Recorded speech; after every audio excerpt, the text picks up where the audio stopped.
Hello guys and welcome back to best car picks. നമുക്കറിയാം കഴിഞ്ഞൊരു 4-5 വർഷമായിട്ട് നോക്കുകയാണെങ്കിൽ മഹീന്ദ്ര എല്ലാ വർഷവും ഏതെങ്കിലുമൊക്കെ ഹിറ്റായിട്ടുള്ള വാഹനങ്ങൾ ഡെലിവർ ചെയ്തിട്ടുണ്ട്. ആദ്യം സ്റ്റാർട്ട് ചെയ്തത് 3 ഡോർ താറിൽ നിന്നാണ്. അപ്പോഴാണ് ആൾക്കാർക്ക് മൊത്തത്തിൽ ഇങ്ങനെ മഹീന്ദ്ര വണ്ടി ഉണ്ടാക്കും എന്നുള്ള, അല്ലെങ്കിൽ ഇത്രയും വലിയൊരു ട്രാൻസ്ഫോർമേഷനൊക്കെ ഇവർക്ക് ചെയ്യാൻ പറ്റും എന്ന് തോന്നി തുടങ്ങിയത്. അങ്ങനെ താർ 3 ഡോർ വന്നു, അതിനുശേഷം പിന്നെ XUV700 വന്നു. അത് വളരെ റവല്യൂഷണറി ആയിട്ടുള്ള ഒരു പ്രൊഡക്റ്റായി മാറി. പിന്നീട് നമ്മുടെ സ്കോർപിയൻ വന്നു. ഇന്ത്യയിൽ ഏറ്റവും കൂടുതൽ സെയിലുള്ള ആ സെഗ്മെൻറ്റിലുള്ള SUV സ്കോർപിയനാണ്. XUV700 അതിൻ്റെ റെസ്പെക്റ്റീവ് ആയിട്ടുള്ള സെയിലിൽ ഏറ്റവും കൂടുതൽ സെയിലുള്ള വണ്ടി തന്നെയാണ്. അതുപോലെ പിന്നെ താർ റോക്സ് വന്നു. അതുപോലെ ഈ അടുത്തവരുടെ BE6, XUV9 തുടങ്ങിയ വാഹനങ്ങളൊക്കെ വന്നു. ഇതെല്ലാം നല്ലതായിരുന്നു. പക്ഷെ എന്തായാലും ഇപ്പോൾ അവർ ടെസ്റ്റ് ചെയ്തുകൊണ്ടിരിക്കുന്നത്, അല്ലെങ്കിൽ ടെസ്റ്റ് ചെയ്യാൻ സ്റ്റാർട്ട് ചെയ്തിരിക്കുന്നത് നമ്മുടെ പുതിയ ജനറേഷൻ ബൊലേറോ ആണ്. അതെ, ഫൈനലി ആ വണ്ടിയുടെ ടെസ്റ്റിംഗ് തുടങ്ങിയിട്ടുണ്ട്. ഇതിന് മുന്നേ മഹീന്ദ്രയുടെ പുതിയൊരു ആർക്കിടെക്ചർ, അതായത് പുതിയൊരു പ്ലാറ്റ്ഫോം അവർ ഡെവലപ്പ് ചെയ്യുന്നുണ്ട്.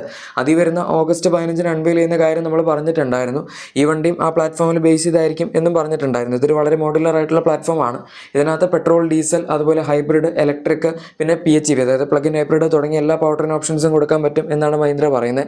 അതായത് ഈ വർഷം ഓഗസ്റ്റ് 15 ഒരു വണ്ടിയുടെ ലോഞ്ച് ആയിരിക്കില്ല, പകരം ഒരു പ്ലാറ്റ്ഫോമിൻ്റെ ലോഞ്ച് ആയിരിക്കും എന്നാണ് അവർ ഉദ്ദേശിച്ചത്.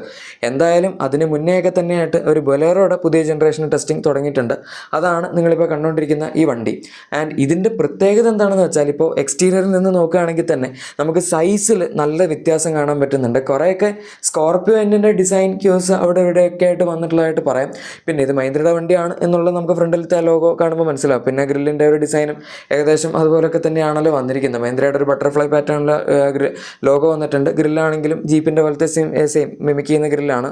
ഈ വണ്ടിയിൽ ഇപ്പോൾ അവർ റൗണ്ട് ഹെഡ്ലൈറ്റ്സ് വെച്ചാണ് ടെസ്റ്റ് ചെയ്യുന്നത്. പക്ഷേ അതെന്തായാലും ലോഞ്ച് ചെയ്യുമ്പോൾ അങ്ങനെ ആയിരിക്കില്ല. കാരണം എപ്പോൾ അവർ വണ്ടി ടെസ്റ്റ് ചെയ്താലും സ്റ്റാർട്ടിങ് സമയത്ത് ഈ ഒരു സെയിം ഹെഡ്ലൈറ്റ് ആയിരിക്കും, ഹാലജൻ ഹെഡ്ലൈറ്റ്. ചുമ്മാ അതിൻ്റെ മൗണ്ടിൻ്റെ അകത്ത് അവരൊരു ഹാലജൻ ലൈറ്റ് അങ്ങോട്ട് വെക്കും. അതിപ്പോൾ XUV700 ആണെങ്കിലും സ്കോർപിയൻ ആണെങ്കിലും എല്ലാത്തിലും ഇതുപോലൊക്കെ തന്നെയായിരുന്നു. അതുകൊണ്ട് ലൈറ്റിൻ്റെ കാര്യം മാറും. അതിൻ്റെ ലൈറ്റിൻ്റെ ഹൗസിങ്ങിൻ്റെ ഒരു ചെറിയ എലമെൻ്റൊക്കെ നമുക്ക് അവിടെ കാണാം. അതൊരു ഇത്തിരി ഇപ്പോഴത്തെ ബൊലേറോ പോലെ തന്നെ കൈൻഡ് ഓഫ് റെക്ടാങ്കിൾ ഷേപ്പ് ഒരു ഇത്തിരി സ്ലീക്ക് ആക്കിയ പോലെ ഉണ്ട്. പിന്നെ ആ റെക്ടാങ്കിൾ ഷേപ്പ് തന്നെ ഒരു ഇത്തിരി താഴത്തോട്ട് വന്നൊരു ഇത്തിരി കർവി ആയിട്ട് പോകുന്ന പോലെയും എനിക്ക് തോന്നി.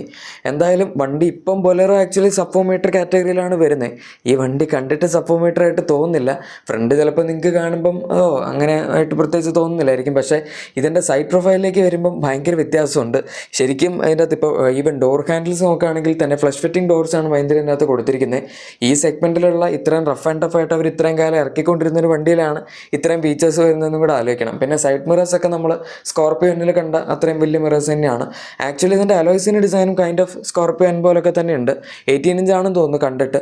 പിന്നെ വണ്ടിയുടെ ലെങ്ത്ത് നമുക്ക് ഏകദേശം കാണുമ്പോൾ മനസ്സിലാവും ഇത് സബ്ഫോമീറ്റർ ആണ് എന്ന്. എഗെയിൻ എനിക്ക് തോന്നുന്നില്ല. ആക്കി കഴിഞ്ഞവർക്ക് ചിലപ്പോൾ ടാക്സിൻ്റെ ബെനിഫിറ്റൊക്കെ കിട്ടുമായിരിക്കും. 1.5 ലിറ്റർ എഞ്ചിനൊക്കെ കൊടുത്തു കഴിഞ്ഞാൽ ഡീസലിൽ. അതുപോലെ പെട്രോൾ ആണെങ്കിൽ 1.2 കൊടുക്കേണ്ടി വരും. പക്ഷേ ഇതെന്തോ എനിക്ക് തോന്നുന്നു ഇവർക്ക് സത്യത്തിൽ ഇവർക്കിപ്പം ഒരു അബോവ് ഫോമീറ്റർ കാറ്റഗറി, അതായത് നമ്മുടെ ക്രെറ്റയുടെയൊക്കെ കാറ്റഗറിയിൽ പിടിക്കാൻ വേറെ വണ്ടിയൊന്നുമില്ല. അതുകൊണ്ട് ആ ഒരു സെഗ്മെൻറ്റിലേക്ക് വേണമെങ്കിൽ ഇതിനെ വെച്ച് മാർക്കറ്റ് ചെയ്ത് കഴിഞ്ഞാൽ മാർക്കറ്റ് പിടിക്കാൻ പറ്റാണ്ടൊരു സാധ്യതയുണ്ട്. ഇപ്പോൾ ഇതിൻ്റെ ഡിസൈൻ ആണെങ്കിലും ഭയങ്കര ബോക്സിയാണ്. കാണുമ്പോൾ തന്നെ സൈഡിൽ നിന്നൊക്കെ ശരിക്കും ഒരു ഡിഫൻഡറിൻ്റെ ലുക്ക് അവിടെ ഇവിടെയൊക്കെ ആയിട്ട് വരുന്നുണ്ട്. ഭയങ്കര ബോക്സി ആയിട്ടുള്ള ഡിസൈൻ. അതുപോലെ സൈഡിൽ ഈവൻ നമ്മുടെ ക്വാർട്ടർ പാനൽ നോക്കുകയാണെങ്കിൽ ഡിഫൻഡറിൻ്റെ അകത്തൊരു സൈഡ് ബോക്സ് ഒക്കെ വരുന്നുണ്ടല്ലോ. അത് ഇതിൻ്റെ അകത്ത് ഒരു അഡീഷണൽ ഒരു എലമെൻറ്റ് വെച്ചിരിക്കുന്നതാണ്. പക്ഷേ അതൊക്കെ വെച്ച് കഴിഞ്ഞാൽ കറക്റ്റ് ഒരു ഡിഫൻഡർ ലുക്ക് തന്നെയായിരിക്കും വരുന്നത്. ഈവൻ ഡോറൊക്കെ ആണെങ്കിലും ഭയങ്കര ആംഗുലറാണ്, അതായത് ഭയങ്കര ബോക്സ് പോലെ അങ്ങനത്തെ ഒരു പാറ്റേണിൽ വരുന്ന ഡോർസാണ് കൊടുത്തിരിക്കുന്നത്. എല്ലാം കൊണ്ടും ഒരു ഡിഫൻഡർ ഛായ അവർ നന്നായിട്ട് ഈ വാഹനത്തിൽ പിടിച്ചിട്ടുണ്ട്. പിന്നെ നിങ്ങളിനി കുറച്ച് വ്യത്യസ്തമായിട്ട് ചിന്തിക്കുകയാണെങ്കിൽ വേണമെങ്കിൽ നമ്മുടെ TUV 300 അല്ലെങ്കിൽ ഇപ്പോൾ ബൊലേറോ നിയോ എന്നവർ വിളിക്കുന്ന പോലെ പറയാം. അതായത് അതിൻ്റെ പോലത്തെ ഒരു ഡിസൈനൊക്കെ അവിടെ ഇവിടെയൊക്കെ ആയിട്ട് ചിലപ്പോൾ തോന്നും.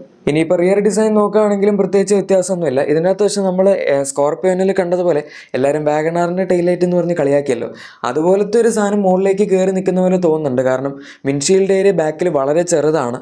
അതിലും വലിയ ബൂട്ട് ഏരിയയാണ് ഇതിനകത്ത് തള്ളി നിൽക്കുന്നത്. അതായത് ഡിക്കി ഡോർ ഭയങ്കര വലുതാണ്. അതുപോലെ താഴത്ത് ബമ്പറിൻ്റെ ഒക്കെ ഏരിയ ആണെങ്കിൽ നല്ല വലുപ്പമുണ്ട്. ഇവിടെ ബാക്കിലേക്ക് വരുമ്പോൾ നമുക്ക് നല്ലൊരു ബോക്സി പ്രൊഫൈൽ തന്നെയാണ് ഇതിൽ കാണാൻ പറ്റുന്നത്. പിന്നെ സൈഡിലേക്ക് അത്യാവശ്യം നല്ല രീതിയിൽ തന്നെ ഇതിൻ്റെ ആ ഒരു ക്ലാഡിങ് അല്ലെങ്കിൽ നമ്മുടെ വീലാർച്ചൊക്കെ അങ്ങോട്ട് എക്സ്റ്റെൻഡ് ചെയ്ത് പോകുന്ന പോലെയും തോന്നുന്നുണ്ട് ഈ ഒരു ലുക്കിൽ. പിന്നെ ടെയിൽ ലാംപ്സ് അവരിപ്പോൾ മൊത്തം കവർ ചെയ്തിട്ടുണ്ട്, പ്രത്യേകിച്ച് കാണിച്ചിട്ടൊന്നുമില്ല. ജസ്റ്റ് അവർക്ക് റോട്ടിൽ ഓടിക്കാൻ വേണ്ടിയുള്ള ബ്രേക്ക് ലൈറ്റ് അങ്ങനത്തെ കാര്യങ്ങളൊക്കെ ഹാലജൻ ലൈറ്റിൽ കൊടുത്തിട്ടുണ്ട് എന്നേ ഉള്ളൂ. എഗെയിൻ ശരിക്കുള്ള വണ്ടി വരുന്ന സമയത്ത് ഇതിൻ്റെ ഹൗസിങ്, മൗണ്ട്, ടെയിൽ ലൈറ്റ്സിൻ്റെ ഡിസൈൻ എല്ലാം വ്യത്യാസം ഉണ്ടാകും. കംപ്ലീറ്റ്ലി LED സെറ്റപ്പ് തന്നെയായിരിക്കും ഫ്രണ്ടിലാണെങ്കിലും ബാക്കിലാണെങ്കിലും ലൈറ്റൊക്കെ ഇതിനകത്ത് കിട്ടാൻ പോകുന്നത്. പിന്നെ ഇവർ ഇതിൻ്റെ അകത്ത് ഇപ്പോൾ സ്പോയിലറോ അങ്ങനത്തെ സാധനങ്ങളൊന്നും കൊടുത്തിട്ടില്ല. എഗെയിൻ ജസ്റ്റ് ഇപ്പോൾ ടെസ്റ്റിങ് സ്റ്റാർട്ട് ചെയ്തിട്ട് മാത്രമേ ഉള്ളൂ. ഈ വണ്ടി ഇത്രയും കാലം നമ്മൾ വരുന്നു എന്ന് പറയുന്നതല്ലാതെ ടെസ്റ്റിങ്ങോ അല്ലെങ്കിൽ മഹീന്ദ്രയുടേതായിട്ടുള്ള കാര്യങ്ങളോ ഒന്നും അവർ പറഞ്ഞിട്ടില്ലായിരുന്നു. ഇപ്പോഴാണ് നമുക്കത് അറിയാൻ സാധിച്ചത്. ഇനി നമ്മൾ നേരത്തെ തന്നെ പ്ലാറ്റ്ഫോമിനെ പറ്റി പറഞ്ഞായിരുന്നു. ഞാൻ ആക്ച്വലി പ്ലാറ്റ്ഫോമിൽ മാത്രമായിട്ടൊരു ഡീറ്റെയിൽഡ് വീഡിയോ ഇതിന് മുന്നേ ചെയ്തിട്ടുണ്ടായിരുന്നു. നിങ്ങൾ ഇൻ കേസ് അത് കണ്ടിട്ടുണ്ടെങ്കിൽ അത് തന്നെയാണ് ഇവിടെ പറയാൻ പോകുന്നത്.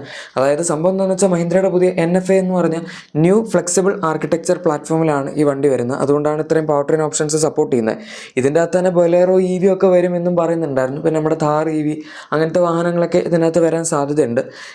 ചെറിയൊരു പ്രശ്നം എന്താണ് എന്ന് വെച്ചാൽ ഇതൊരു മോണോകോക്ക് പ്ലാറ്റ്ഫോമാണ്. ഇപ്പോൾ വരുന്ന ബൊലേറോ എല്ലാം നമുക്ക് ലാഡർ ഫ്രെയിം ഷാസിയിലാണ് കിട്ടുന്നത്. പിന്നെ ബൊലേറോ എടുക്കുന്ന ഓഡിയൻസ് എന്ന് പറഞ്ഞാൽ നമ്മുടെ ഇപ്പോൾ സാധാരണ XUV700 അല്ലെങ്കിൽ സ്കോർപ്പിയോനോ even Thar Roxx for that matter of fact അങ്ങനത്തെ ആൾക്കാരല്ല ബൊലേറോ എടുക്കുന്നത്. ബൊലേറോ കുറച്ചും കൂടെ റൂറൽ സൈഡിൽ അബ്യൂസ് ചെയ്യാൻ വേണ്ടി എടുക്കുന്ന വണ്ടി എന്ന് വെച്ചാൽ എന്ത് ചെയ്താലും ഒരു കുഴപ്പമില്ലാണ്ട് ഓടിക്കോളും എന്ന് പറഞ്ഞ് ഓടിക്കാൻ വേണ്ടി എടുക്കുന്ന ആൾക്കാരാണ് ഇത് നോക്കാറുള്ളത്. കാരണം അവർക്ക് വണ്ടി ഭയങ്കര ഈസി ആയിട്ട് മെയിൻറ്റെയിൻ ചെയ്യാൻ പറ്റണം, എവിടെ പോയാലും എളുപ്പം റിപ്പയർ ചെയ്യാൻ പറ്റണം. ഈവൻ ഇൻ കേസ് എന്തെങ്കിലും പറ്റിയാൽ തന്നെ അതിൻ്റെ ഭാഗമായിട്ട് തന്നെ വണ്ടിയിൽ ഇലക്ട്രോണിക്സ് എല്ലാം വളരെ ലിമിറ്റഡ് ആയിരിക്കണം. ഇപ്പോൾ വരുന്ന ബൊലേറോ നോക്കുകയാണെങ്കിലും അതിൻ്റെ അകത്ത് പ്രത്യേകിച്ചൊന്നുമില്ല, വളരെ ബേസിക് ആയിട്ടുള്ളൊരു വണ്ടിയാണ് ബൊലേറോ. അതുകൊണ്ട് തന്നെ ഇങ്ങനൊരു വണ്ടി ഇറക്കുന്ന സമയത്ത് അത് ഈ തരത്തിലുള്ള ഓഡിയൻസിനെ എങ്ങനെ സ്വീകരിക്കും എന്ന് നമുക്ക് പറയാൻ പറ്റില്ല, അല്ലെങ്കിൽ ഇവരെങ്ങനെ സ്വീകരിക്കും എന്ന് നമുക്ക് പറയാൻ പറ്റില്ല. ഇതിൻ്റെ ഒരു ജനറൽ ആൾക്കാരിലേട്ടല്ല അവരിപ്പോൾ ഇത് കൊണ്ടുവരാൻ നോക്കുന്നത്. പക്ഷേ ഇപ്പോൾ താറിൻ്റെയൊക്കെ കേസിൽ അവർ അത്രയും വലിയ മേക്ക് ഓവർ മാറ്റിയ സമയത്ത് നമുക്ക് പറയായിരുന്നു താറിന് ഓൾറെഡി സെയിൽ കുറവായിരുന്നു. ഓഫ് റോഡ് ചെയ്യാൻ പോകുന്ന ആൾക്കാർ മാത്രമാണ് ഇതിന് മുന്നത്തെ ജനറേഷൻ താറൊക്കെ വാങ്ങിക്കൊണ്ടിരുന്നത്. പക്ഷേ ബൊലേറോയുടെ കാര്യം അങ്ങനെയല്ല. ഈ സ്കോർപ്പിയോനും XUV700 ഒക്കെ വരുന്നതിന് മുന്നേ തന്നെ ഏകദേശം ഒരു 6000 മുതൽ 8000 10000 ആ റേഞ്ചിലൊക്കെ മഹീന്ദ്രയ്ക്ക് സെയിൽ ഉണ്ടാക്കി കൊടുത്തിരുന്ന ഒരു വണ്ടി കൂടിയായിരുന്നു ബൊലേറോ. അതും ഇത്രയും ബേസിക് ആയിട്ട് ഇരുന്നിട്ട് പോലും അവർ കാര്യമായിട്ടുള്ളൊരു വ്യത്യാസം ഈ വണ്ടിയിൽ വരുത്തിയിട്ടില്ല ഇറങ്ങിയതിൽ പിന്നെ.